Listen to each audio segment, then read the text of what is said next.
इस प्रकार से सोच रहे और भूख भी लग रहे हैं। త్వరగా ముగించేస్తాం. हम लोग जल्दी से जल्दी काम करेगा। 2:15 కల్లా ముగించేస్తాం.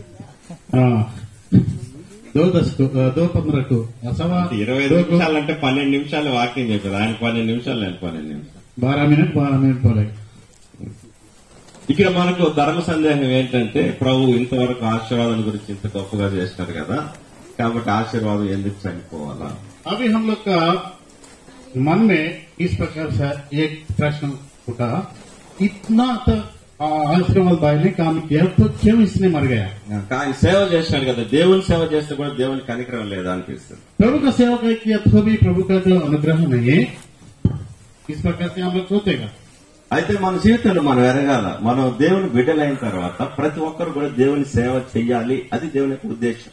हम लोग हमारा जीवन में ये जानना चाहिए, हम लोग जो परमेश्वर का संतान होने के बाद में परमेश्वर का सेवा हम लोग करना चाहिए, ये प्रभु का मानसा है. అయితే కొంతమంది ఆ ఉద్దేశాన్ని నెరవేరుస్తున్నారు, కొంతమంది నెరవేర్చడం లేదు. पर कुछ लोग ये जो परमेश्वर का मानसा है ये पूरा कर रहे हैं, कुछ लोग तो नहीं कर रहे. అంటే కొంతమందికి బాధ్యత ఉంటున్నారు, కొంతమంది బాధ్యత రహితంగా బ్రతుకుతున్నారు. कुछ लोग तो बोझ का सहित जीवन बिता रहे, कुछ लोग तो बोझ रहित जीवन बिता रहे. ఏదేమైనప్పటికీ కూడా कुछ भी हो, ఆ సేవలో కొన్ని భాగాలు నేను చెప్పాలని కోరుతున్నాను. इस सेवा में जो कुछ बोझ है वो मैं बताना चाहता हूँ. మీరు బైబిల్ తెరవద్దండి. లూకాసు వార్త 2వ అధ్యాయంలో మనం చూస్తే बाइबल ना खोलना चाहिए. हम लूका समाचार दूसरा वचन देखें. అన్నా అని ప్రవక్త ఉంటున్నది. अन्ना ने एक प्रवक्ति है, ఆమె గురించి రాయబడింది, ఆమె రాత్రి మగుళ్ళు ఉపవాస ప్రార్థనలు చేయొచ్చు, దేవాలయమును విడువక ఉండెను. इस स्त्री की प्रवक्ति के विषय में लिखा है, और रात और दिन उसने प्रार्थना करते परमेश्वर का भवन ना छोड़ा, वहां ही रहता था. అంటే ఇది సేవలో మొట్టమొదటి భాగం. దేవుని నమ్మిన తర్వాత ప్రతి ఒక్కరు సేవ చేయడంలో దేవునితో దేవుని సన్నిధిలో ఉపవాస ప్రార్థనలు రేయింబగలు చేయాలా. परमेश्वर को विश्वास करने के बाद जो परमेश्वर का संतान होने के नाते दिन और रात उपवास रह के और प्रार्थना करना चाहिए, परमेश्वर का मानसा है. ఈ రెండవది, दूसरा भाग, ఎవరైనా నన్ను సేవించిన యెడల వాడు నన్ను వెంబడించాలా. और दूसरा 12వ అధ్యాయం लूका समाचार और 12 अध्याय में है, कोई भी किसी ने व्यक्ति मुझे मेरा पीछे करना चाहिए तो मुझे सेवा करना चाहिए. ఇప్పుడు ఆయన వెంబడించాలంటే ఏం చేయాలా? और उसका पीछे होने का क्या करने का? ఎవడైనా నన్ను వెంబడించగోరిన యెడల తను తాను ఉపేక్షించుకొని తన సెలవు నేర్చుకొని ప్రతిదినము నన్ను వెంబడించాలా. और किसी व्यक्ति ने मुझे मेरा पीछे होना चाहिए तो अपने आप को सबको सौंप देके और अपना क्रूस उठा के और मेरा पीछे होना चाहिए. నేను కాదు బ్రతుకుట క్రీస్తే అనేటువంటి అనుభవంలోనికి రాగలిగినటువంటి ప్రతి వ్యక్తి సిలువను మోస్తున్నాడు. ఆ సిలువను మోస్తూ ప్రభువును వెంబడించడం సేవలో రెండవ భాగం. ये जो मेरा जीवन जी रहे, ये मेरा जीवन नहीं है, मेरा जो उद्धार करता है यीशु मसीह है, मेरे में जीवन है, और मैं मेरा कुर्स उठा के और प्रभु का पीछे हो रहा हूँ. इस प्रकार का अनुभव होना चाहिए. మూడవది, तीसरा, ఆయన ఇక్కడ రోమిలకు రాసిన పత్రిక 12వ అధ్యాయం 1వ వచనం, रोमियों का रचित पत्र 12 अध्याय और पहली पद, సజీవ యాగంగా మీ శరీరంలో ఆయనకు సమర్పించుకోనుడి, ఇటు సేవ మీకు యుక్తమైనది. जो जीवित है परमेश्वर को हमारा देह को उसको अर्पित करना चाहिए. ఈ మూడు కూడా ఆశీర్వాదం జీవితంలో సంపూర్ణం అయిపోయినాయి. ये 3 विषय जो आशीर्वाद के जीवन में पूरा हो गया. ఈ మూడు అయిపోయినాయి. ये 3 हो गया.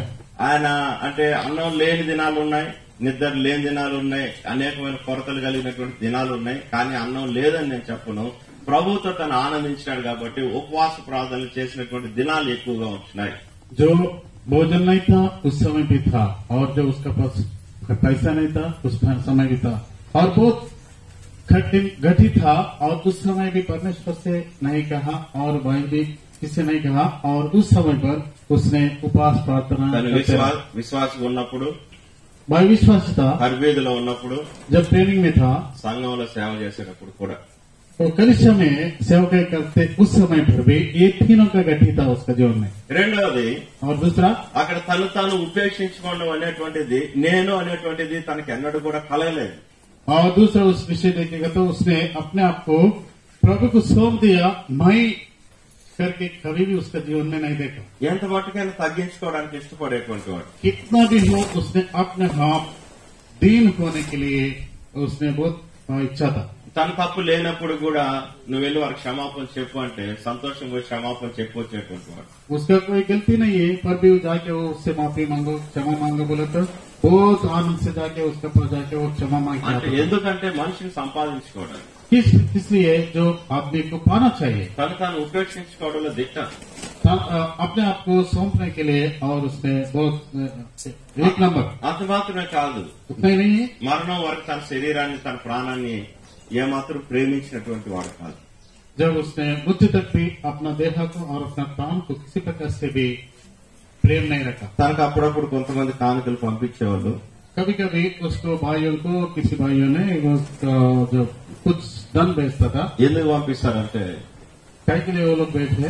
ప్రార్థన మనవులు ఉంటాయి. जो प्रार्थना का जो है, ఇక్కడ సువార్త ఉంది, यहाँ से आता है, మీటింగ్కి వెళ్తున్నాను, वहाँ जो विषय का ఫలానా పని ఉంది, यहाँ इस प्रकार का काम है. దాని కొరకే పంపించింది, దాని కొరకే 100% ఖర్చు పెడతాడు. जिस काम के लिए वो लोग भेजा है इस धन को उसी काम के लिए हम खर्चा करें. తన జీవితంలో ఏ కొరత ఉన్నా దాంట్లో ఒక్క పైసా కూడా తన కోసం ఖర్చు పెట్టుకోవడానికి తను ఏమాత్రం కూడా తెగించడు. उसका अपना भाई आशीर्वाद अपना जीवन में किसी गति हो पर भी वो धन लेके अपने लिए किसी विषय में भी वो उपयोग नहीं किया. అది సువార్త కొరకు కదా, నేను బాగుంటేనే కదా ఆరోగ్యంగా ఉంటే సువార్త జరుగుతుంది కాబట్టి ముందు నేను బాగుపడి నాకు సువార్త చేస్తాలే, ఆ రకం కాదు. सुसमाचार के लिए तो धन भेजा और जब मैं तंदुरुस्त रहेगा तो ही सुसमाचार कर सकते हैं और पहला मेरा देह को ठीक कराएगा फिर बाद में सुसमाचार करेगा, उस प्रकार से नहीं है. నేను సువార్త చేయాలంటే దేవుడు నాకు ఆరోగ్యం బలం ఇస్తాడు, కానీ ఇది నా కొరకు అది ఇచ్చింది పని కొరకే కాబట్టి ఆ పనికి సంపూర్ణంగా నేను ఉపయోగిస్తా. जब मैं सुसमाचार करना चाहिए तो प्रभु मुझे और तंदुरुस्त देगा और उसी के बाद में अपना स्वार्थ करेगा. इस प्रकार से वो धन उसी काम के लिए मैं उपयोग करेगा. ఆ విధానంలోనే తన కలిగిన సమస్తాన్ని తను తాను సేవా పరిచర్య కొరకే సమర్పించుకున్నాడు. इस प्रकार से उसने सेवा के लिए अपने आप को अर्पित किया और प्रभु का सेवकाई किया. చివరిగా ఇంకొక మాట చెప్తానండి సేవ గురించి. और सेवकाई के लिए और एक बात बताएगा. 22వ అధ్యాయం ప్రకటన గ్రంథం, प्रकाशित वाक्य 22 अध्याय. ప్రకటన గ్రంథం 22వ అధ్యాయం प्रकाशित वाक्य 22 अध्याय 4వ వచనం. 4 पद. ఆయన దాసులు ఆయన సేవించుచు ఆయన ముఖదర్శనము చేయుచుందరు, ఆయన నామం వారి నొసలేదుండును. और परमेश्वर का दास परमेश्वर को सेवा करते और उसका सम्मुख में रहेगा और उसका जो माता के ऊपर परमेश्वर का नाम रहेगा. ఇది సేవలో చివరి దశ. ये परमेश्वर का सेवकाई में आखिर स्थिति है. ఈ స్థాయి తను చేరుకున్నాడు. इस स्थिति पर भाई आशीर्वादం ప్రభు సదాకాలం ప్రభు యొక్క ముఖ దర్శనం చేస్తూ ఆయన సేవించేటువంటి భాగ్యం తను పొందినటువంటి వాడు. सर्वदा प्रभु का मुख सामने होकर और प्रभु को सेवा करने के लिए उसने पहुंच गया. అది మనకు దొరకదో దొరకదు, वो हम लोग पाता या नहीं पाते. కానీ భూమి మీద బ్రతికినప్పుడు నేను చెప్పిన ఈ కిందటి 3 సంగతులను మనం సంపూర్ణం చేసేదానికి మనం తీర్మానం చేసుకోవాలి. जो अभी मैं बताया 3 विषय, इस 3 विषय इस संसार में हम लोग जब तक जीवन बिताते हैं कि संसार नहीं छोड़ा उससे पहले हम लोग पूरा करना चाहिए. ఇక్కడకున్న తనకున్నటువంటి ఆత్మీయ కోరికలు, సవాళ్లు, తను ఎదుర్కొంచబడినటువంటి ఆ గోల్స్ ఇవన్నీ రీచ్ కావడానికి తను పరిపూర్ణంగా పరిగెత్తలేదని మనం అనుకోవచ్చు, కానీ అవన్నీ కూడా పరిపూర్ణం అయిపోయినట్లుగా ప్రభు సన్నిధిలో ముఖ దర్శనం చేస్తూ తృప్తిగా తను ఉంటున్నాడు అక్కడ. हम लोग सोचा होगा ये सब पूरा नहीं हुआ पर भी उसने परमेश्वर ने उसको सहायता किया. ये पूरा करके परमेश्वर का सम्मुख में उसने और परमेश्वर का सेवा करते ही रहा. కాబట్టి ఇప్పుడు ఆ అంత్యదశ సేవలో తన అంత్యదశలోనే తను చేరుకున్నాడు. जो अंत में जो उसने सेवकाई में आकर स्थिति में पहुंचा, అందుని బట్టి మనం దేవుని కృతజ్ఞతలు చెల్లించాలి. इसके लिए प्रभु को हम लोग धन्यवाद करना चाहिए. పౌలు జీవితాన్ని పరిశీలిస్తే प्रेरितों का पौलुस का जीवन हम लोग समझ के देखेगा तो అంటాడు, అపోస్తలులను పిలువబడడానికి నేను యోగ్యుని కాను, जो प्रेरित करके हम बुलाने के हमें कुछ योग्य नहीं है. అపోస్తలందరిలో నేను తక్కువ వాడిని. सारे प्रेरित लोग जो है उससे वो लोग उससे हम बिल्कुल नीचे है. ఆ మాట చెప్తూ ఒక సందర్భం వచ్చినప్పుడు इस एक विषय में इस प्रकार से कह रहे ఈ అపోస్తలందరిలో నేను తక్కువ వాడిని కాదు, అల్పమైన వాడిని కాను అంటాడు. ये जो प्रेरित है ये लोगों से सबसे भी मैं कमी नहीं है. ఈ భూమి మీద ఉన్నటువంటి గొప్ప గొప్ప సేవకులందరికంటే, మంచి మంచి భక్తుల కంటే, సమర్పించుకొని సంస్థలు స్థాపించినటువంటి వారందరికంటే ఏమాత్రం తక్కువ కాదు. जो प्रेरितों के पौलुस के जीवन में देखेगा तो इस संसार में जितना लोग हैं, सेवक लोग हैं, वो बड़ा बड़ा सेवक लोग हैं जो मिशन स्थापित किया है और बड़ा बड़ा कलीसिया स्थापित किया है, वो लोग उससे एक से भी कम नहीं है उससे। మన సహవాసంలో మనం చూస్తే हमारी संगति में हम लोग देखेगा तो కొత్తగూడెం నుండి బలాష వరకు ఎక్కడైనా సంఘం ఉంది ఈ దినానికి కూడా అంటే అది సిడి బెంజమిన్ యొక్క పరిచర్య అది कोत्तेगुडम लेके और बलाशा तक देखेगा तो कहाँ भी जहाँ कलिसिया है बोले तो वो भाई सीडी बेंजामिन का प्रयास है।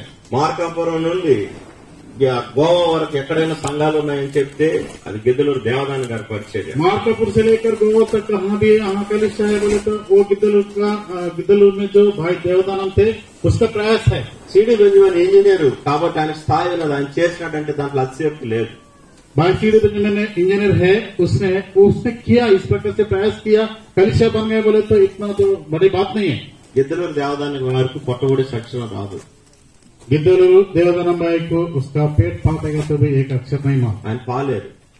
उसने एक किसान का पास ये नौकर था, ఆయన రక్షణ పొందిన తర్వాత उसने जो उद्धार पाने के बाद తన వారందరూ రక్షణ పొందాలని उसका जो जितना लोग है, परिवार का लोग है, उसका जो खुद जो लोग है, ये लोग सब लोग उद्धार पाने का उसका వారందరూ ఎక్కడెక్కడ చెదిరిపోయిన వారందరినీ దర్శించి వారందరూ రక్షణలోకి వచ్చేటట్లుగా ఆయన ప్రయాసపడుతుంది। तो वो लोग कहाँ कहाँ चले गए उनका काम करने के लिए, वहाँ सब वो उधर जाके वो लोग को विजिटिंग करके उसको देख के और वो लोग को समाचार बांट के वो लोग को उद्धार पाने के लिए सहायता की। అక్కడ పిడతల రంగారెడ్డి అని ఒక మినిస్టర్ ఉన్నాడు। उसके गिद्धलूर में पिड़तल रंगारेड्डी नाम का एक मिनिस्टर था। వాళ్ళ వీధులు ఎవరైనా నడవాలంటే వాళ్ళు చెప్పులు పైకెత్తుకొని దోతులు పైకెత్తుకొని నడవాలి, కింద దించి నడవడానికి లేదు। उस गांव में उस रास्ते में कोई भी हो चलने गए तो चप्पल पहन के नहीं चलना चाहिए और कपड़ा भी ऊपर करके चलना चाहिए। ఆ వీధిలో వెళ్లాలంటే उसके गली में जाना है तो కానీ వాళ్ళ ఇంట్లో సమృద్ధి అయిన ప్రవేశం గిద్దలూరు దేవదాని గారు। भाई गिद्धलूर देवदानम को उस घर में भरपूर प्रवेश है। వాళ్ళ ఇంట్లో పిలిచి ప్రార్థన చేసుకుంటారు, భోజనం పెడతారు। उसके घर में उसको बुलाते हैं और इसे वचन सुनते हैं और इसका प्रार्थना चाहते हैं और उसको भोजन भी देते हैं। పాలేరుని మినిస్టర్ పిలిచి ఆ విధంగా సన్మానించడం అనేది ప్రభువుని బట్టి మాత్రమే। उसी घर में उसने नौकर था, किसान का खेती का काम करता था, उसी घर में उसको प्रभु को पाने के बाद उसको बुला के उसको बहुत बड़ी मान मर्यादा देके और इज्जत करके उससे प्रार्थना करवाता था और भोजन भी देता था। ఈ దినాల్లో మన సహోదరు ఆశీర్వాదం కూడా చెప్పడానికి సంబంధించిన आज का दिन हमारे भाई आशीर्वाद भी उसी का प्रकार है। ఈ దినాలు అక్కడ సంఘాలు లేవు, స్థలాలు లేవు, आज का दिन वहाँ तो कलिसिया नहीं है, కానీ ఒక దినం మనం చూస్తాం एक दिन हम लोग देखेंगे విస్తారమైన సంఘాలు, जो बहुत सा कलिसिया बनेगा। ఆ మందిరాల నిండా జనాలు మనం చూడగలం। वहाँ बहुत जो परमेश्वर का भवन बनने के बाद वो भवन का भरपूर लोगों को हम लोग देख सकते हैं। ఎందుకంటే क्योंकि నీళ్ళ మీద ఆహారం వేయము, అది అనేక దినం తర్వాత కనబడుతుంది। पानी में जो भोजन डालो बहुत दिन के बाद में वो फिर वापस देखेंगे, అదే పరిచర్య। वही है परमेश्वर का परिचय। అనేక పర్యాలు సేవకులు మనం చెప్పుకోవడానికి సిగ్గు, నేను చేసిన ఫలితం రాలేదు, కొన్ని రోజులు ఉండి చూసిపోతా। बहुत समय पर हम लोग को बोलने का तो जो शर्म होता है, लेकिन अभी तक जो फल नहीं आया, कुछ लोग कुछ समय पर देख के जाता हूँ बोले మనకి ఇక్కడ ట్రాన్స్ఫర్లు ఉన్నాయి, हम लोग यहाँ ट्रांसफर है, అక్కడ తను ట్రాన్స్ఫర్ చేసేవాడు నాదుడు ఎవరు లేడు, वहाँ वो लोग को ट्रांसफर करने का कोई नहीं है, అడిగేవాడు లేడు, तो पूछने वाला नहीं है। కానీ దేవుడు మాట్లాడినాడు, तो परमेश्वर ने बात किया, తన పరిచయం వేరొకరికి అప్పగించినాడు, तो उसका सेवक ने दूसरों को सौंप दिया, సంచరించడం ఆరంభించినాడు, उसने यात्रा करने का आरंभ किया, ఆ పనిని స్థిరపరచాలని దాని పనికి కూనుకున్నాడు। उस जो काम को पूरा करने के लिए उसने आरंभ किया। అదే పరిచర్య సేవ। सेवा बोले तो वही है, सेवक बोले तो वही है। మీరు వెళ్ళుటకు వెళ్లి ఫలించుటకు మీ ఫలము నిలిచిల్లుటకు నేను మిమ్మల్ని ఏర్పరచుకున్నాను। आप लोग जाने के लिए और जाके परिचर्या करने के लिए और वो फल सर्वदा के लिए रहने के लिए और हम तुम लोगों को चुना है। ఈ ఏర్పాట్లోనికి ఇక్కడ ఉన్నవారు ఎవరైనా సరే దేవుడు నన్ను ఏర్పరచుకున్నాడు, నేను వెళ్తాను, ఎక్కడికైనా పర్వాలేదు, ఏ పనైనా పర్వాలేదు, నేను వెళ్తాను, నేను పని చేస్తాను, నా పని ఫలభరితంగా దేవుడు చేస్తారని నమ్ముకుంటే తీర్మానం చేసుకోండి। एक सवाल है यहाँ जो बैठा है भाइयों को, और प्रभु मुझे चुना है और प्रभु के कार्य के लिए हमको बुला रहे, और इसी प्रकार से जो कोई भी सोचेगा और ये सोचेगा तो और प्रभु से ये निर्णय लिया। తన ఫలాన్ని తాను అనుభవిస్తున్నాడు. उसने जो अपना फल को ప్రభు సన్నిధిలో నెమ్మదిగా సుఖంగా ఘనత కలిగిన వాడు ఉంచాడు. प्रभु के सम्मुख में और परमेश्वर का सम्मुख में वो आदर के साथ रहे। ఇప్పుడు చెప్పండి, ఆయన చనిపోయింది మేలా? अभी बोलो, वो मृत्यु होने का और वो भला है या बुरा है? ఎంతో ప్రయాసపడ్డాడు, बहुत उसने कठिन उठाया, త్వరగా విశ్రాంతిలోకి వెళ్ళిపోయాడు. बहुत जल्दी से विश्राम नहीं। తండ్రి రొమ్మున ఆనుకుని ఉంచాడు. और पिता का गोद में है। దావీదు అంటాడు కీర్తన 16లో, మనోహరమైన స్థలములో నాకు పాలు ప్రాప్తించెను. और दाऊद राजा ने इस प्रकार से कहा है भजन संहिता 16 पद में, 16 संहिता में, మనోహర స్థలం, मनोहर जो है मन का जो शांति है और आनंद है, उस जगह में मुझे स्थल मिला। కాబట్టి ఆ స్వాస్థ్యాన్ని తను పొందడానికి వెళ్ళాడు. अर्थात इस स्वास्थ्य जो पाने के लिए उसने भाई आशीर्वाद। కాబట్టి మనకెవరికి హక్కు లేదు, ఎందుకు అని ప్రశ్నించడానికి మనకెవరికి కూడా హక్కు లేదు. किस लिए उस संसार में छोड़ के गया और मृत्यु हुआ, इस प्रकार का और प्रश्न करने के लिए हम लोग में किसी को भी हक नहीं है। ఈ మరణం అనేటువంటిది ఆశీర్వాదం అంటే జీవితానికి వస్తాం, ఇది కొత్తదేమి కాదు. जो मृत्यु है केवल आशीर्वाद का जीवन में नहीं है, और ये तो नया नहीं है, सबका है। పౌలు అంటాడు, నేను దినదినము చనిపోవచ్చున్నాను, पौलुस ने कहा है मैं तो हर दिन मर रहा నా हूँ, శరీరం నేను రోజు నలగొట్టుకుంటున్నాను. मेरा देह को तो हर दिन कुचल रहा हूँ। నేను ఎందుకు ఆ పని చేస్తున్నా అంటే మరణం యొక్క అనుభవం గుండా వెళ్తున్నాను, మరణాన్ని నేను మోసుకొని పోతున్నాను. जो किस लिए इस काम कर रहे हैं, मैं तो मृत्यु का द्वारा जा रहा हूँ और मृत्यु के अनुभव में जा रहा हूँ। ఎందుకు? कई పునరుద్ధానం యొక్క శక్తి ఎట్టిదో ఎరగాలని నేను మరణం యొక్క అనుభవం గుండా వెళ్తున్నాను. जो पुनरुत्थान का शक्ति कैसा है वो मेरा अनुभव में होने के लिए और मृत्यु का द्वार में जा रहा हूँ। కాబట్టి ఆయన అది ఎరిగినటువంటి వాడు వచ్చాడు. अर्थात इसलिए वो जान लिया है। చావు అనేది కొత్త సంగతి కాదు, ఆశీర్వాదాన్ని. तो मृत्यु जो है जो नया विषय नहीं है आशीर्वाद भाई के लिए। రెండవది, అది ఎప్పుడు బ్రతకతామా ఎప్పుడు చేస్తామా అది దేవుని చిత్తం, కానీ చావు అంటే భయపడినటువంటి వ్యక్తి కాదు కాబట్టి, ఆ సంగతి ఎరిగినాడు కాబట్టి తన జీవితంలో అది సర్వసాధారణంగా జరిగిపోతుంది. दूसरा विषय क्या है, कब मृत्यु होगा और कब तक जिएगा, ये तो हम लोग नहीं जानते, पर और मृत्यु जो एक दिन तो है ये तो जानता था भाई आशीर्वाद, इसलिए उसके लिए डर नहीं था। తన కోరిక ఏంటంటే ఎప్పటికైనా ప్రభు దగ్గరికి వెళ్ళిపోవాలా. उसका चाहत ये था कभी भी है प्रभु के पास तो ప్రభు पहुंचना దగ్గర వెళ్ళాలంటే ఈ శరీరాన్ని నేను విడిచిపోవాలా. जो प्रभु के पास जाना है तो इस देह को हम लोग छोड़ के जाना चाहिए। ఎందుకు వెళ్ళాలా? कई को जाना चाहिए। అప్పుడు అంటాడు మనం చదివినటువంటి భాగం ఫిలిప్పీయులకు రాసిన పత్రిక మాట్లాడు, ప్రభుత్వం కూడా ఉండవాలని ఆశ కలిగారు. हम लोग जो पहला पढ़ा है जो फिलिप्पियों के रचित पहले अध्याय में प्रभु का साथ रहने के लिए हम लोग का आशा है और इसके लिए हम लोग जाना चाहिए। To enjoy the fellowship with lord Jesus Christ. हम लोग तो प्रभु यीशु मसीह के साथ संगति में आनंद होना चाहिए। ఎలా ఉంటదంటే कैसा रहेगा, ప్రతి చల్లని పూట ఆదాం దగ్గరికి దేవుడు వస్తున్నాడు పోతున్నాడు. और दिन में जो ठंडा मौसम में प्रभु ने और आदम का एदन का बटका में आदम के पास आ रहे हैं और जा रहे हैं। ఆనోక జీవితం చూస్తే కూడా అదే కనపడుతుంది. आनुक का जीवन में भी देखेगा तो वही दिख रहे हैं। అయితే ఆదాం తప్పిపోయినాడు, वहाँ तो आदम ने फिसल गया, ఆనోక సవ్యంగా నడుస్తూ వచ్చినాడు. आनुक भाई तो एकदम सीधा से चल रहे हैं తనతో కూడా ఉండడం తనకి ఇష్టమైంది కాబట్టి ఆనోకుని పిలుచుకున్నాడు. और प्रभु का साथ आनुक भी रहना प्रभु का इच्छा है, इसके लिए उसका साथ में लेके गया। కొంచెం ప్రార్థన చేసుకోవడం, కొంచెం ప్రభుతో మాట్లాడడం, కొంచెం పరిచర్లో ఉండడం, కొంచెం శరీరాన్ని సుఖపెట్టుకోవడం, ఇవన్నీ అక్కర్లా. సదాకాలం నాతో కూడా నీ పని అయిపోయింది. थोड़ा समय प्रार्थना करने के लिए, थोड़ा समय वचन स्मरण करने के लिए और थोड़ा समय सेवा करने के लिए और थोड़ा समय अपना देह के लिए काम करने, ये सब नहीं चाहिए। सर्वदा के लिए मेरा साथ रहने के लिए मेरा साथ आओ। కాబట్టి తను ఏమంటున్నాడంటే ఆ మాట్లాడి పలుకుతున్నాడు, నేను వెడలిపోయి ఆయనతో కూడా ఉండాలని నేను ఇష్టపడుతున్నాను. अर्थात उसने क्या कह रहे, मैं तो जाके प्रभु का साथ रहना मेरा इच्छा है। అది కాబట్టి మరణం ఆశీర్వాద విషయంలో అది మాట్లాడుతున్నాను. और मृत्यु जो है भाई आशीर्वाद के विषय में ये बात है। కాబట్టి మనం ఏం చేయాలా?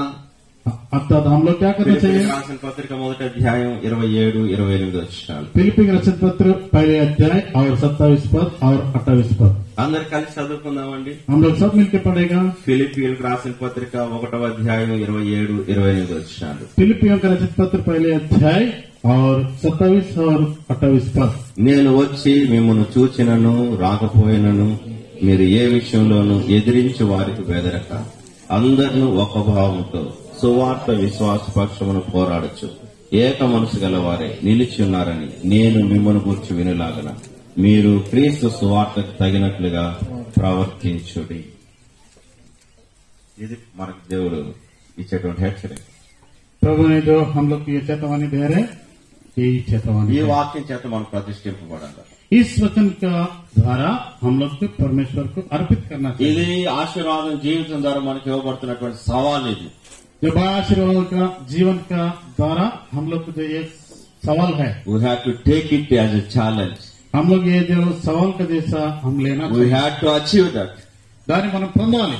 కాకపోతే మన జీవితంలో ఈ సవాల్ లేకపోతే, ఆ గురిని మనం చేరకపోతే జీవితాలు వ్యర్థమైపోతాయి. इस प्रकार का सवाल हमारा जीवन में नहीं है, हम लोग इसको गोल नहीं है, तो निशान में नहीं जाएगा तो हम लोग नहीं पहुंचेगा, हमारा जीवन भी व्यर्थ है, ఒట్టిగా అయిపోతాం. हम लोग खाली हो जाएगा। లేదంటే నేను రక్షణ పొందినా, ఒక దినం చెయ్యెత్తినా, పాప క్షమాపణ పొందినా, ఆరాధన చేస్తున్నా, రొట్టెలో పాల్పొందుతున్నా, కానికేసిపోతున్నా, నాకు మందిరంలో ఒక స్థలం ఉంది, నాకు ఒక సంఘం ఉంది, నా జీవితం నేను చేస్తున్నా, చాలు, అట్లనే ఉండిపోతాం అంతే. और इस प्रकार से सोचेगा मैं भी एक दिन वचन सुना था और प्रभु को पाया था, मैं भी एक दिन हाथ उठाया था और आराधना करता था और मेज में भाग लेता था और हम भी कलिशा में जाते हैं और ऑफरिंग भी दे रहा हूँ। इस प्रकार से संग हम लोग भी एक कलिशा है, यही हमारा जीवन में अंत हो जाएगा। అది ఒక రిచువల్ గా, ఒక ఆచారంగా నువ్వు చేయబాకు. ये एक ट्रेडिशन जैसा हो जाएगा, जो होगा, यंत्र वाला से आया उसी प्रकार का होगा। ఒక యంత్రం లాగా బ్రతకొద్దు. एक मशीन का जैसा हम लोग ఫిక్స్డ్ షెడ్యూల్, ఈ షెడ్యూల్ ప్రకారం నేను బతకాలా అనొద్దు. इस प्रकार से हम जीवन बिताना चाहिए, हम लोग जो कोई हिसाब नहीं रखना चाहिए, ఎందుకంటే నీ కాలగతులు నీ వర్షంలో లేవు, ఆయన వర్షంలో ఉంటున్నాయి. क्योंकि अपना जो समय हमारा हाथ में नहीं है, परमेश्वर के हाथ में है। ఆయన పరిపూర్ణమైన చిత్తానికి అప్పగించుకొని మనం బతకవలసిన వారు. उसका पूरा इच्छा को हम लोग समर्पित करके और हम लोग जीवन बिताना चाहिए। ఇప్పుడు ఆశీర్వాదం చనిపోయినాడు. अभी तो भाई आशीर्वाद मृत्यु हुआ, భారం ఎవరికి, దుప్పటి ఎవరికి పడింది? जो कमल किसके ऊपर गिरा है, ఎవరికి పడింది? किसके ऊपर गिरा है, అంకిట్కి పడింది. अंकित के ऊपर गिरा है, మోయలేని భారం, जो दूसरे उठा नहीं सकते, चल नहीं सकते, इतना बोझ है, చాలా శక్తికి మించినటువంటిది. जो अपना शक्ति से बढ़कर है। మనం ఆ భారాన్ని మోయాలంటే उसने उस बोझ को सहना चाहिए। तो మోసే ప్రార్థన చేయడం చేత కాలేదు. मोसेस को प्रार्थना करने का शक्ति नहीं था। ఒకవైపు హూరు, ఒకవైపు అహరోను తను బలపరిచారు. एक तरफ अहरोन और एक तरफ हूर, उस दोनों में उसको सहायता करते ఆ आए। విధంగా బలపరిచి उस प्रकार के उसको ఇక్కడ కొండ మీద ప్రార్థన ఎడతెక్కకుండా చేస్తున్నారు. जब पर्वत में और प्रार्थना निरंतर प्रार्थना में लगा रहा। వాళ్ళు ఇట్లా చేతులెత్తి ప్రార్థన చేస్తుంటే యుద్ధంలో యెహోషువ గెలుస్తా ఉన్నాడు. जब मूसा ने अपना हाथ उठा के प्रार्थना कर रहे तो और लड़ाई में यहोशुआ ने और जीत रहे। కాబట్టి యెహోషువ లాగా అంకిత్ కూడా అక్కడ సేవ ఆ విధంగా ఫలభరితంగా బలంగా చేయాలంటే మనం అందరం కూడా ఎడతెక్కకుండా ప్రార్థన చేయాలి. और इसी प्रकार से जैसा यहोशुआ ने और परमेश्वर का दास ने जीता, तो उसी प्रकार से अंकित भी जीतना चाहिए। बोले तो हम लोग अंकित का सेवा के लिए हम लोग प्रार्थना करना चाहिए। ఎప్పుడైనా భరత్నాకు పోయి అప్పుడులాగా లేదు అనొద్దండి. कभी अभी भारत में जाके आप लोग उसी प्रकार से पहले जैसा नहीं है, ऐसा नहीं बोलने का। ఆ విధంగా అంటే దాని లోపం అంకిత్ కాదు, మందే. और उसी प्रकार से आप बोलेगा तो उसका जो गति है वो अंकित का नहीं है, हम लोग का है। ఇక్కడ మన యెహోషువ గ్రంథంలో చూస్తే మోషే చనిపోయినాడు, 30 దినాలు అయిపోయింది. 30 దినాలు వాళ్ళు సంతాపం కూడా ప్రకటించినారు. यहाँ देखेगा तो यहाँ मूसा का जीवन में देखेगा तो उसने मृत्यु हुआ, 30 दिन हुआ, 30 दिन का जो दुख का दिन को प्रकट किया और वो पूरा भी हो गया। మోషే చనిపోకముందే యెహోషువను దేవుడు ఏర్పరచుకున్నాడు, అస్తనిక్షేపణ కూడా అయిపోయింది. मोसे मृत्यु होने से पहले और परमेश्वर ने यहोशुआ को चुन लिया और उसको अभिषेक भी हो गया। ఇప్పుడు యెహోషువ యొక్క సైన్యాన్ని లేకపోతే ఇశ్రాయేల్ కాల్వనట్టు నడిపించాడు. और इस समय पर यहोशुआ ने और पूरा इस्राएलियों को उसने अगुवाई करना चाहिए। ఆ సంవత్సరం 2 సంవత్సరాల దరిదాపు 40 సంవత్సరాల అనుబంధం కదా. 1 साल नहीं है, 2 साल नहीं है, और 40 साल का जो एक दूसरे का सहभागिता है। 40 సంవత్సరాల అనుబంధం ఇప్పుడు 10 సంవత్సరాలకి వాళ్ళు చాలా తలమునకలు అయిపోతున్నారు. 10 साल का जो भाई आशीर्वाद का साथ संगति है, ये लोग अभी इतना दुखी हो रहे हैं। और मोसेस यहोशुआ ने दोनों का जो सहभागिता है 40 वर्ष है। ఇప్పుడు దేవుడు చెప్తున్నాడు, अभी तो परमेश्वर ने कह रहे ఇప్పుడు 30 దినాలు అయిపోయింది, 30 दिन हो गया, ఇంకా నువ్వు ఇక్కడ కూర్చొని ఉంటున్నావు, अभी तक तुम यहाँ ही ఇంకా रहते हैं దుఃఖంలో ఉంటున్నావు, और भी दुखी है, ఇంకా నిరాశలో ఉంటున్నావు, और भी तुमको कोई आशा नहीं है। నువ్వు బార్డర్ లేని బిలీవర్ లాగా ఉంటున్నావు. ఇప్పుడు अभी तुम जो बोझ बिना बोझ का विश्वासी है, ఎక్కడి వరకు వచ్చినారు?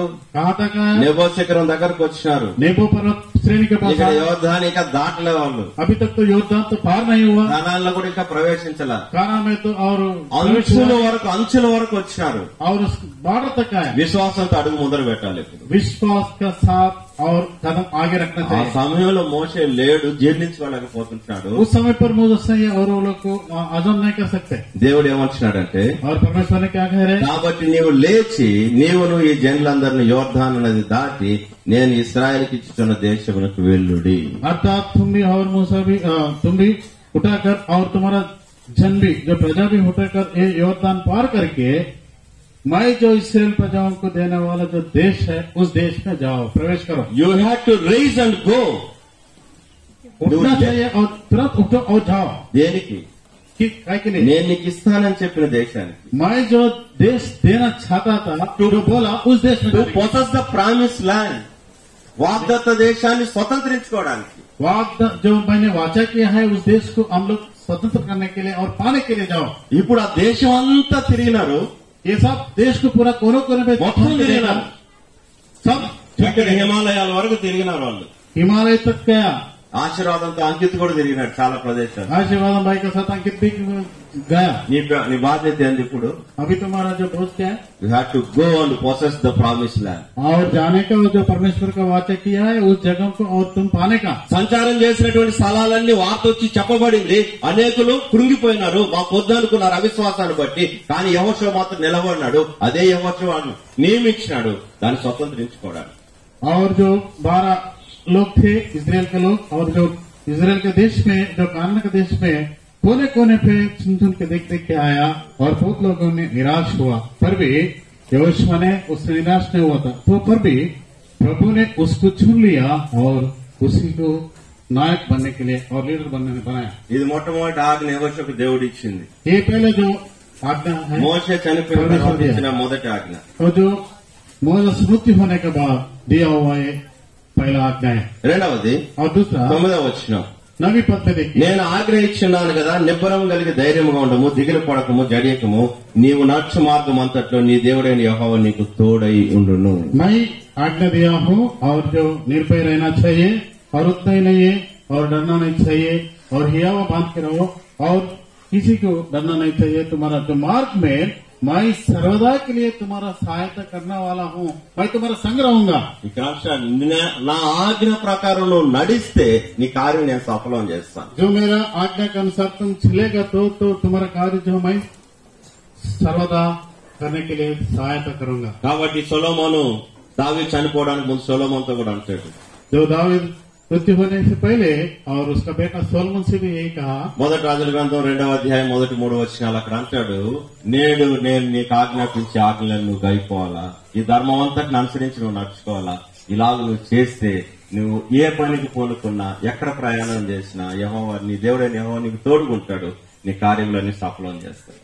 और जब पहला राजा पुस्तक में 3रे अध्याय में पहले से देखेगा तो दाऊद राजा ने इस प्रकार से उसका पुत्र सोलोमन से कहा है, और जो परमेश्वर का वचन को और आज्ञाओं को पालन करके तुम जीवन बिताएगा तो जो काम तुम करेगा और प्रभु तुम्हारा सहायता करेगा और तुम पूरा होएगा। మూడవది और तीसरा विषय 5వ అధ్యాయం 2వ వచనం. पहले राजा 5वें अध्याय दूसरा पद, 5వ అధ్యాయం 2వ వచనం. 5वें अध्याय दूसरा पद। సమయం అయింది, అది వెనక తిరుగుతున్నారు, ముగించేస్తారు. समय बहुत हो गया, इसके लिए पीछे हम लोग थोड़ा ఆ సమయంలో యెహోవా రాజకత్తులు చేయించుకొని మరలా ఇశ్రాయేలుకు సున్నతి చేయించమని యెహోషువకు ఆజ్ఞాపింపగా. और उस समय యెహోషువ यहोशुआ पुस्तक 5वें अध्याय में देखिएगा तो उस समय पर जो जंगल में जिसको सुनती नहीं हुआ उसको सुनती करने के लिए प्रभु ने कहा, जो पत्थरों का చాకు बनाके।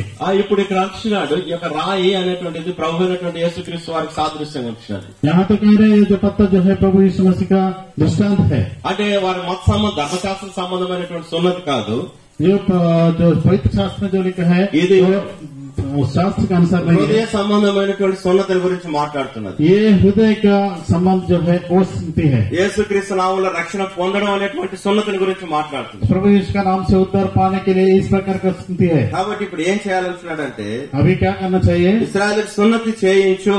इस्राएल प्रजाओं को सुनते करना चाहिए। అంటే ఇప్పుడు ఈ సందర్భంలో ఈ 10 సంవత్సరాలు నీకు ఏ కాంటాక్ట్స్ అయితే దొరికినాయో వాళ్ళందరూ తిరిగి రక్షింపబడాలని నీ ద్వారానే, కాబట్టి వాళ్ళ రక్షణ పొందేటట్లుగా వారిని ఒప్పింపజేసేటువంటి బాధ్యత నీపైన దేవుడు పెట్టిన వాడు. इस 10 वर्ष में जो आप लोग जहाँ गया जिसको आपको परिचय हुआ, वो लोगों के साथ जाके जो प्रभु को पाया नहीं है और प्रभु को अपना हृदय नहीं दिया, वो लोग के पास जाके और उसको प्रभु का वचन प्रकट के और उन लोगों को हृदय में विश्वास लाने के लिए बोझ आपका हाथ में प्रभु ने सौंप दिया। ఇక 4వ సంగతి, चौथा विषय 6వ అధ్యాయం, యెహోషువ గ్రంథం 6వ అధ్యాయం. यहोशुआ का पुस्तक में और 6वीं अध्याय। ఇప్పుడు వారు ముందుకు సాగుతుంటున్నారు. ये लोग आगे बढ़ रहे हैं। ఆ విధంగా సున్నతి కార్యం అయిపోయింది. यहाँ जो सुनती का जो कार्य पूरा हुआ పస్కా ఆచరించినారు. और जो प्रसाद जो पूरा किया కనాను యొక్క కొత్త పంటను తిన్నారు. और जो कारण जो देश में उस राज्य का जो नया जो फसल आया वो फसल खाया। విజయోత్సవంతో ముందుకు సాగుతుంటున్నారు. बहुत हियाव से और बहुत आनंद से और आगे बढ़ रहे हैं। అప్పుడు ఎదురైన వారికి ఎరుకో గోడలు, और यहाँ वो लोग को सामने आया जो जेरिको का जो సాగిపోలేనటువంటి పరిస్థితి, సాగిపోలేనటువంటి పరిస్థితి. आगे बढ़ नहीं सकते इस प्रकार का दीवार है। ఇప్పుడు ఏం చేయాలా? अभी क्या करना चाहिए? పూర్వం ఉన్న అనుభవంతో వెళ్లాలా? और इससे पहले जो उसका जो अनुभव है उसी प्रकार से जाना, తనకున్నటువంటి సామర్థ్యంతో జయించాలా? वो लोग जो शक्ति सामर्थ्य है उसी प्रकार से वो लोग जय पाना है। అర్థం కావడం లేదు. वो लोग को समझ में नहीं आ रहे। దేవుడు చెప్పినాడు, परमेश्वर ने कहा ఏం చేయాల్సిన అవసరం లేదు. तुम भी कुछ भी नहीं करना। రోజుకు ఒక పర్యాయం ఎరుకో గోడల చుట్టూ తిరుగు. जो एरिको जो नगर है उसका जो दीवार है उसका एक राउंड और एक दिन में और फिरना ఆ चाहिए। విధంగా 6 దినాలు తిరుగు. इसी प्रकार से 6 दिन करो। 7వ దినం 7वां दिन 7 పర్యాయాలు తిరుగు. 7 बार वो पूरा करो। తిరిగేటప్పుడు फिरने के बाद ఏం చేయాలా? क्या करना? 7 యాజకులు పొట్టేలు కొమ్ము బూరలను పట్టుకొని ముందుగా నడుచుచు బూరలు ఊదుచు తిరగాలని చెప్పి 7 याजकों ने और 7 सिंह का जो पकड़ के और उसको फूंकते आगे जाना चाहिए। ఎందుకని? को ఏం మాట్లాడుతుంది ఇక్కడ? क्या సువార్త ప్రకటన అనేటువంటిది మనం చేయవలసిన వారు. हम लोग जो समाचार प्रकट करना चाहिए। ఏ పట్టణంలో ఏ గ్రామంలో మనకు ప్రవేశం లేదో దాని చుట్టూ తిరగాల. जिस नगर में हम लोग प्रवेश चाहिए वो नगर का पूरा फैर करके और फिरते फिरते లోపల ప్రవేశించొద్దు. अंदर नहीं जाना है, भीतर नहीं जाना चाहिए। ఓపిక పట్టణం చుట్టూ తిరుగుతా ఉండు. और बहुत धीरे से उस नगर का पीछे पूरा राउंड करना चाहिए। దేవుడు నిర్ణయించిన సమయం వస్తుంది. परमेश्वर जो निर्णय किया उस समय में आएगा। ఏమైపోతాయంట? ప్రాకారములు కూలగొడతారు. वो जो पहाड़ी वो जो दीवार है वो गिर जाएगा। భూకంపం వచ్చి అదిరిపోలేదండి అది. जो भूकंप आके నిలువుగా गिरना नहीं, ఇట్లున్న ప్రాకారాలు ఇట్లా వాలిపోయాయి. जैसा ऐसा करना था वो ऐसा गिर गया। అంటే ఇశ్రాయేలీలు నడిచిపోయి ఎరుకోను వారు స్వాధీనం చేసుకున్నారు. इसराइल प्रजाओं ने चल के जाके वो जो जेरिको को वो नगर था वो अपने आधीन में लिया। అక్కడ వాళ్ళు శక్తి చూపట్లేదు, ఆయుధాన్ని వాడలేదు. वो लोग जो कोई अपना सामर्थ्य नहीं दिखाया और कोई तलवार या कोई आयुध नहीं बनाया, వారి నైపుణ్యాన్ని చూపట్లేదు. वो का जो पूर्ति है वो भी नहीं दिखाया। కేవలం విశ్వాసంతో విధేయత చూపెట్టినారు. केवल विश्वास के द्वारा परमेश्वर का आधीन में रहा था। ఎరుకో కోట గోడలు కూలిపోయినాయి. जेरिको का जो फरारी जो दीवार है वो गिर गए। అంటే సేవా పరిచర్లో కఠినమైనటువంటి పరిస్థితులు వచ్చినప్పుడు ఓపికతో ఆ యొక్క ప్రార్థన ద్వారా ప్రభుత్వ విధేయత చూపెట్టి దాన్ని స్వాధీనపరచుకునేంత వరకు పట్టు విడకుండా దాని కొరకే మనం ప్రయత్నించాలి. जो सेवा में हम लोग जो क्लेश कठिन आया परिस्थिति आया तो और प्रभु जब पूरा किया तक प्रभु का सम्मुख में और प्रार्थना करके और उसका समय के लिए देखना चाहिए। ఇలాంటి పరిస్థితులు మనకు వచ్చినప్పుడు इस प्रकार का जो स्थिति हमारे जीवन में आया కొంత तो అతిశయిస్తాం. हम लोग जो घमंड करते हैं, నేను సాధించాను, मैं तो ये पूरा किया, ఈ పని చాలా సులభంగా అయిపోయింది. ये काम तो बहुत आसानी से हो गया అది ఎవరు చేత కాదు, నేను కాబట్టి, నేను ప్రార్థన చేసినాను కాబట్టి, और किससे ये काम नहीं हो सकता था। मैं प्रार्थना నా किया, విశ్వాసాన్ని దేవుడు కనపరిచినాడు. मेरा जो विश्वास है परमेश्वर ने आदर किया। ఎప్పుడైతే అతిశయం వస్తుందో जब हमारे में घमंड आता है వెంటనే పతనం కూడా వస్తుంది. और उसी का साथ ఎరుకోని జయించినారు. जेरिको को तो दे पाया, హాయి మీద ఓడిపోయినారు. हाय में मर गया।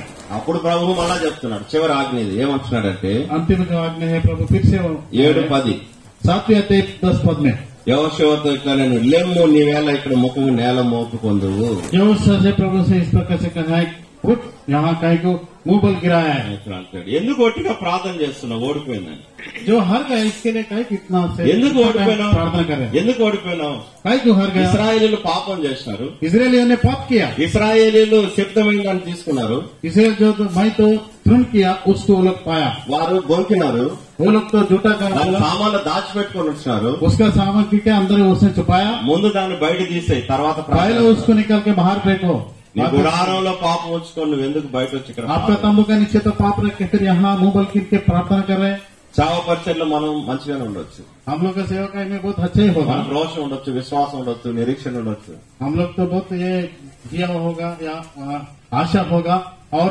दिल भी होगा పట్టుదల కూడా ఉండొచ్చు हम लोग जो बहुत నిరీక్షణతో సాధిస్తామన్నటువంటి ఇది కూడా ఉండొచ్చు हम लोग ये विश्वास के साथ या आशा के साथ हम पूरा करेगा इस प्रकार विश्वास होगा అయితే నీతో కూడా పని చేసేటువంటి వారు సరిగా లేకపోతే तो आपका साथ काम करने वाला सही नहीं रहेगा तो అంటే వారిలో ఏదైనా లోపం ఉంటే उन लोगों में कोई भी घटी हुआ तो పక్కనాన్ని లేదా ఓటమి రుచి చూడాల్సి వస్తుంది जो हम लोग भी हार न चाहते కాబట్టి మన జీవితంలో మనం ఎరగాల हम लोग जाना चाहिए మనతో పాటు हम लोग के साथ మనతో కూడా కలిసి పనిచేసేటువంటి వారు కూడా हम लोग के साथ जो काम कर रहे हैं పరిశుద్ధంగా ఉండేటట్టు पवित्र जीवन ప్రతిష్ఠించుకున్నటువంటి వారుగా तो हम लोग जो अर्पित किया हुआ है రోషం కలిగి పనిచేసేటువంటి వారుగా और प्रभु के साथ काम करने के लिए వారి విషయంలో కూడా మనం జాగ్రత్త వహించవలసిన వారు वो लोग के साथ भी हम लोग जागरूक रहना चाहिए ఈ 5 ఆజ్ఞలు పాటిస్తే तो ये 5 आज्ञाओं को हम लोग पालन करेगा तो మనం కూడా మన జీవితంలో విజయం సాధిస్తాం हमारे जीवन में हम लोग भी विजय पाएगा మనం కూడా మన జయశాలులమే हम लोग भी जयवंत बनेगा మోషేని మించిన సేవకుడు యెహోషువ मोशे से बढ़ के भी और परमेश्वर का सेवा व्यवस्था ने ఆ విధంగా ఆశీర్వాదం కంటే మించినటువంటి సేవా పరిచర్య అంకిత కూడా చేసేటట్లుగా ఈ ఆజ్ఞలు తను మాత్రమే కాదు తనతో సహకరించి పరిచర్య చేసేటువంటి వారందరూ కూడా ఇలాగుండి మిగిలినటువంటి పరిచర్యను వారు స్వాధీనపరచుకుని స్థిరపరచలాగిన దేవుడు కృపను ప్రసాదించండి इस प्रकार का जो आशीर्वाद भाई ने सेवा किया उससे बढ़ के भी सेवा करने के लिए और जो 5 आज्ञा है अंकित भाई और उसका साथ रहने वाला और सब लोग हम लोग भी और इस पूरा करके जयवंत पाने के लिए प्रभु सहायता किया जाए దేవుడి మాటలు దీవించండి परमेश्वर इस वचन को इस बातों को आज సోదరుడు दिया है। అయితే సార్ రోజు ప్రకటనలు ప్రకటిస్తాడండి भाई टाइटस और मुझ में जो सेवकाई कर रहे हैं परमेश्वर का दास आके यहाँ प्रकट करें।